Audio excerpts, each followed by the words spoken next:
People who worked for multimillionaires. What crazy things have you seen? I work as a maid for one of the wealthiest families in America, and they raise their kids like I've never seen before. During the interview process, I met the father, who's a well-known wealthy multi-hyphenate, and he started off by asking me a really weird question. Who do you serve? I was taken aback by this question because I came prepared with potential responses that would explain why I desperately needed this job. But I didn't know how to answer it, so I was just honest and responded with myself. He hired me on the spot and I started the next day. My major tasks for the day were to deep clean the washroom, prepare lunch and dinner, then pick up his son and daughter from high school and cook them dinner. I got my groceries, deep cleaned everything, started food prep, and waited for the kids at the school. This was when I noticed something was off. They're enrolled in public school. I met the children again, after briefly meeting them in the morning, and asked what extracurricular activities they needed me to drop them off to. I know for a fact that wealthy families always enroll their kids in spin classes, music lessons, and foreign language classes. I'd probably be tracked down if I revealed how much money goes into those classes. These parents usually make sure their kids receive an education you definitely can't afford. You can imagine my surprise when the wealthiest 16-year-olds in America told me,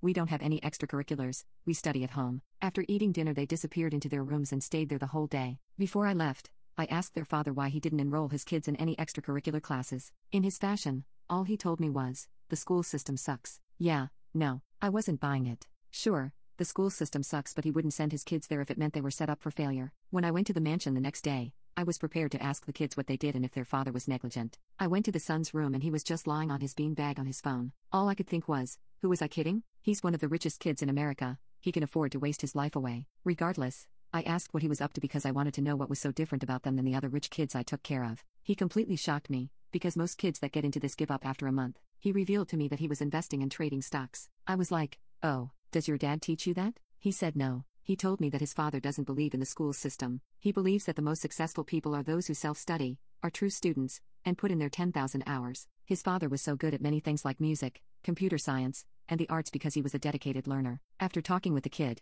he showed me that he's been using an investing app to learn. Since elementary school, he has used programs like Duolingo to perfect his Spanish foundations and Coursera to study in his own time and collect certifications, but this is his latest obsession. He grinded the free lessons they gave, skipped the basics, and remarkably within 2 months he made his first profit of $270. The craziest part was his father didn't give him or his sister a dime. They worked for their own money. He saw that the app gave you free money when you invited people over and learned how to flip that. He showed his sister too, who's been learning how to invest in her school finance class, but wanted a leg up since she felt like she wasn't getting anything useful out of it. I've never seen a wealthy family like this. That's probably why I've stuck around with them for so long. It's my second year, and the son has gotten so good his portfolio has grown to have an average return of 11% a year. Imagine what he'll be making next year with that progress. They believe in being self-made, and that made me realize that's why their father asked me who I serve in the interview. I'm fully aware I'm a maid, but ultimately the only person I serve is myself, so it's my responsibility to invest in myself. I asked the son if he could give me some pointers from the investing app, but he told me, "Nah, the app has everything you'll need, just start."